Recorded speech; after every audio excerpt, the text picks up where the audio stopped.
Cinema ఇండస్ట్రీలో hero అనగానే వాళ్ళకంటూ ఒక సర్ప్రైజ్ క్రేజ్ అయితే ఉంటుంది. కొంతమంది హీరోలు నటనతో మంచి గుర్తింపును సంపాదించుకోవడమే కాకుండా గొప్ప పేరును కూడా సంపాదించుకుంటారు. ఇక అందులో మోహన్ బాబు ఒకరు.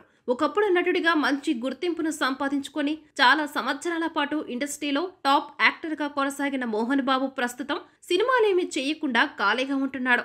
ఇక తన కొడుకులను తన నట వారసులుగా ఇండస్ట్రీకి పరిచయం చేసినప్పటికీ వాళ్ళ సక్సెస్ ని మాత్రం సాధించలేకపోయారు. దానివల్ల వాళ్ళ ఫెయిల్యూర్ హీరోలుగా మిగిలారు. ఇక ఇప్పుడు వాళ్ళ కుటుంబాల్లో ఆస్తికి సంబంధించిన తగాదాలు వస్తున్నాయంటూ గత కొద్ది రోజుల నుంచి వార్తలు నిలుస్తున్నారు. ఇక ఎట్టకేలకు రోడ్డుకెక్కిన వీళ్ల గొడవని సాల్వ్ చేయడానికి ఎవరూ కూడా పెద్దగా సాహసం అయితే చేయడం లేదు. దాంతో పోలీసులే రంగంలోకి దిగి వాళ్ళ ప్రాబ్లం ని సాల్వ్ చేసే ప్రయత్నం చేస్తున్నారు.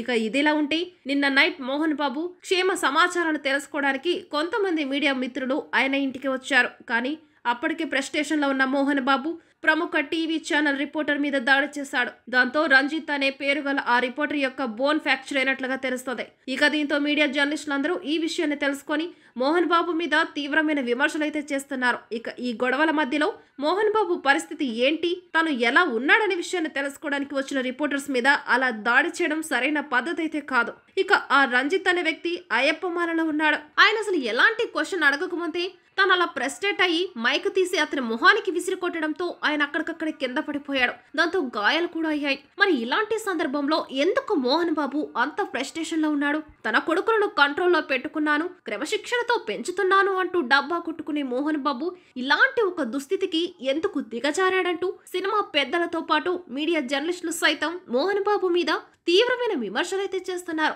ఇక ఏది ఏమైనా కూడా ఒకప్పుడు మోహన్ బాబు అంటే సక్సెస్ఫుల్ హీరోగా మంచి గుర్తింపు తెచ్చుకున్నాడు. కానీ ఇప్పుడు మాత్రం మోహన్ బాబు అంటే గొడవలు అల్లర్లతో తన మీద ఉన్న మంచి ఇంప్రెషన్ ను పోగొట్టుకుంటున్నాడనే చెప్పాలి. మరి ఇక మీదటైనా వీళ్ళ ఫ్యామిలీ మెంబర్స్ అందరూ కాంప్రమైజ్ అయ్యి కలిసిమెలిసి ఉంటారా, లేదంటే ఈ గొడవను ఇంకా ముందుకు తీసుకెళ్తారా అనేదే తెలియాల్సి ఉంది.